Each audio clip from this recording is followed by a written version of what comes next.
ओम शांति। अव्यक्त संदेश 12/4/1990। अनन्य वह जिसका अन्य कोई नहीं। सदा की रीति प्रमाण।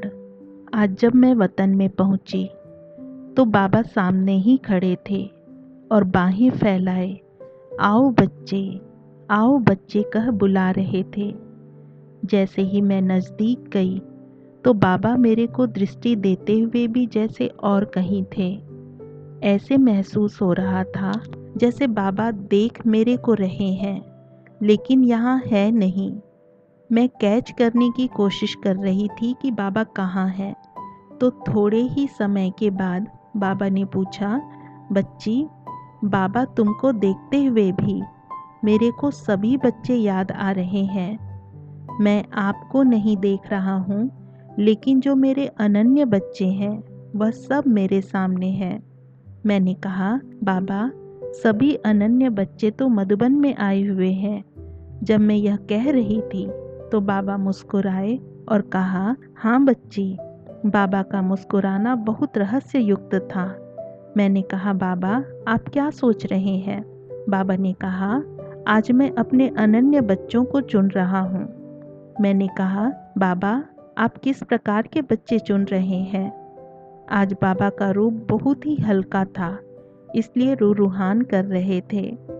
फिर बाबा ने कहा, मेरे अनन्य बच्चे वह हैं जिनका अन्य दूसरा कोई नहीं है।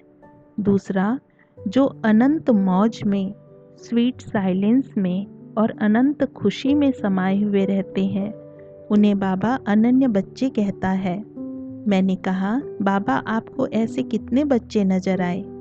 कितने बच्चों को आपने चुना? बाबा ने कहा, बच्चे जितने बच्चे अभी होने चाहिए उतने नहीं हैं। मैंने कहा, बाबा मीटिंग में तो सभी ने चिट्ठियाँ लिखकर दी है कि हम ऐसा करके दिखाएंगे। बाबा ने कहा, हाँ बच्चों ने चिट्ठियाँ तो लिखी है लेकिन यह बाबा ऐसे बोल रहे थे जैसे बहुत डीप गहनता में खोए हुए हैं।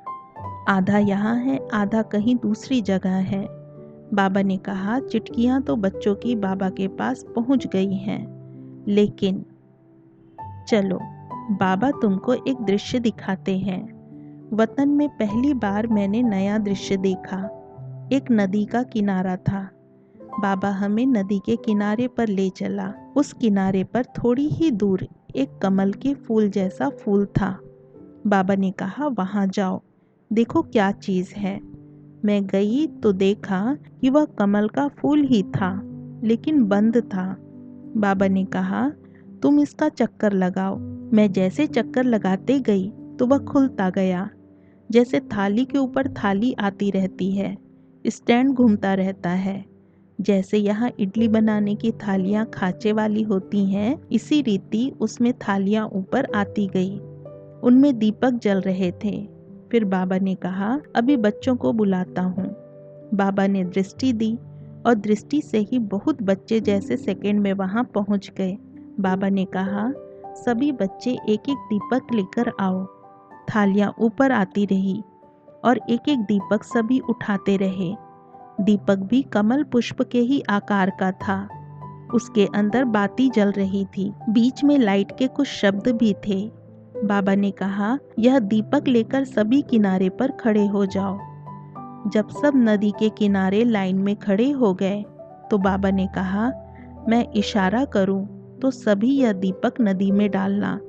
बाबा ने इशारा किया तो सभी ने अपना अपना दीपक उस नदी में डाल दिया। जब पानी में डाला तो सब अपने अपने दीपक को देखते रहे कि मेरा दीपक बुझता है या नहीं। यह सीन बहुत सुंदर लग रही थी। सभी दीपक पानी में तैरने लगे और तैरते तैरते एक ऐसी जगह थी जहाँ सब दीपक ठहर जाते थे। वहाँ दीपकों की डिज़ाइन जैसी बनती जाती थी। बाबा ने कहा, देखो सभी ने दीपक डाला है, अभी देखना किसका दीपक पहुँचता है। कुछ एक का दीपक बीच बीच में अटक रहा था, कुछ एक का बुझ रहा था। जिस समय जिसका दीपक रुकता था, बाबा उस समय उस बच्चे को बहुत अच्छी दृष्टि देते थे। जो बच्चा बाबा की दृष्टि को कैच करके अपने दीपक को संकल्प की दृष्टि देते तो उनका दीपक चल पड़ता था। जो सिर्फ दीपक को ही देख रहे थे उनका अटक जाता था या बुझ जाता था। बाबा ने इसका रहस्य सुनाया कि बच्चों ने जो दृढ़ संकल्प की चिट्ठी लिखी है यह है बाबा की आशा का दीपक। यह सभी ने दिलाराम बाबा की आशा को पूर्ण करने का दीपक जलाया है।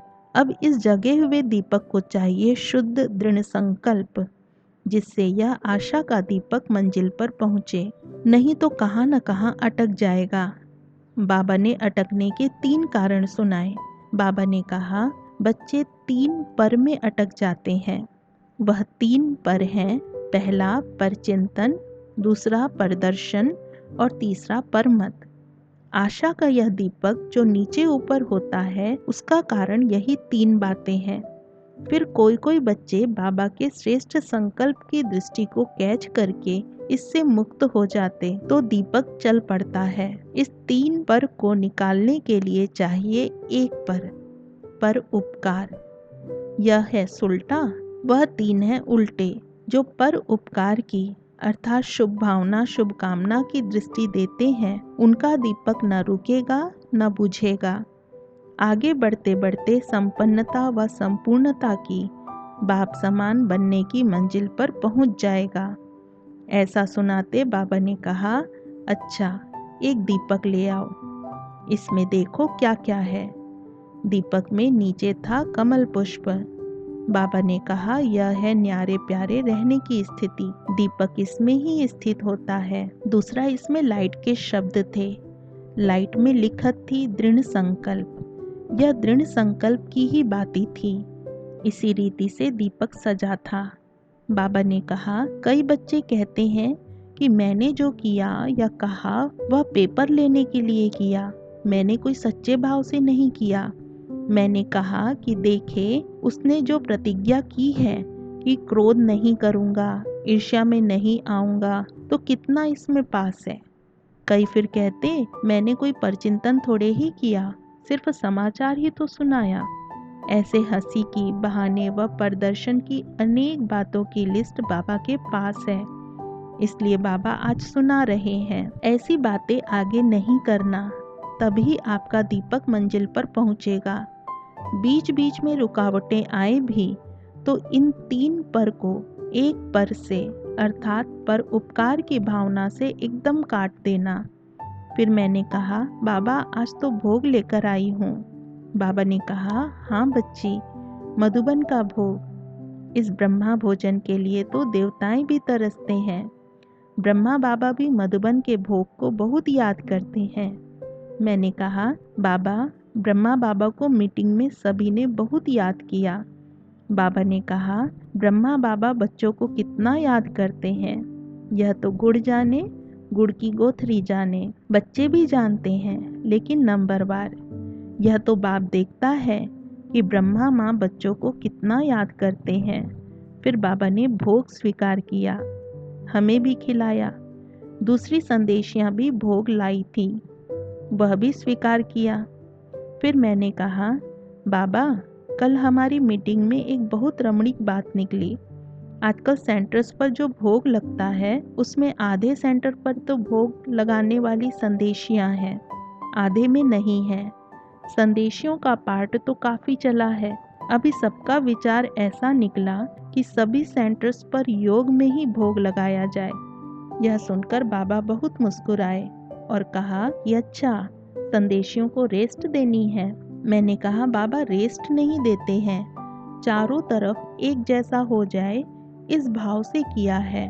तो बाबा ने कहा कोई हर्जा नहीं है, कर सकते हैं, क्योंकि संदेशियां भी नंबरवार है, कैचिंग पावर भी हर एक की अपनी अपनी नंबरवार है।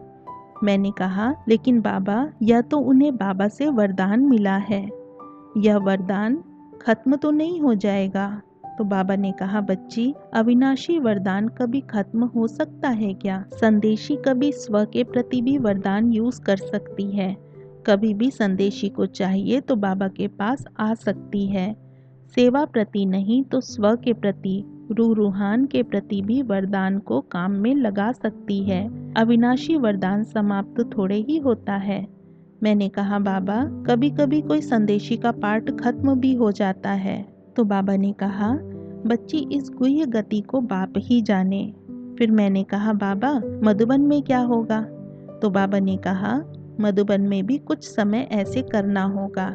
वैसे मधुबन में तो बाबा आता है और कहीं नहीं आता। ऐसे मधुबन की बात सेंटर से थोड़ी न्यारी रहेगी, लेकिन थोड़ा समय 2-3 मास ऐसे ही चले जिससे चारों ओर एक जैसी लहर हो।